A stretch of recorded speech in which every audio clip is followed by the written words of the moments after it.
రాష్ట్రంలో ఉపాధ్యాయ ఖాళీల భర్తీకి రేపటి నుంచి డిఎస్సి ఆన్లైన్ పరీక్షలు ప్రారంభం కానున్నాయి.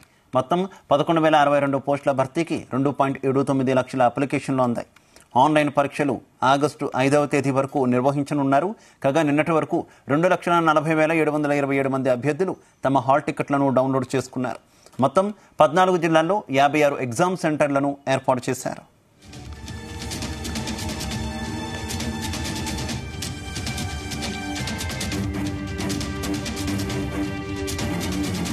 రోజుకు 2 విడతల చొప్పున టీచర్ పరీక్షలు జరుగుతాయి. హాల్ టికెట్లలో తప్పులు దొర్లాయని పదుల సంఖ్యలో విద్యార్థులు పాఠశాల విద్యాశాఖ డైరెక్టర్ ఆఫీస్కు వస్తున్నారని, ఈ నేపథ్యంలో తప్పులను సరిదిద్ది అనంతరం వాటిని ఆన్లైన్లో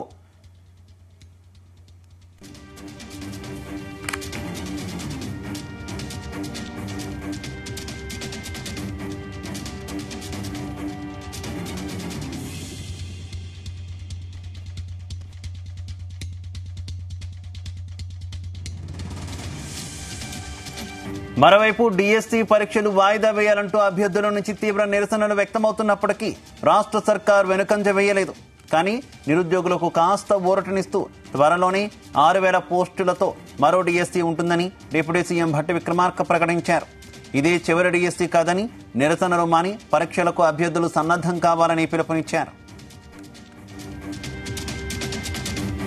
మరోవైపు 1 కంటే ఎక్కువ సబ్జెక్టులకు పరీక్షలు రాసే అభ్యర్థుల విషయంలో రాష్ట్ర విద్యాశాఖ కీలక నిర్ణయం తీసుకుంది.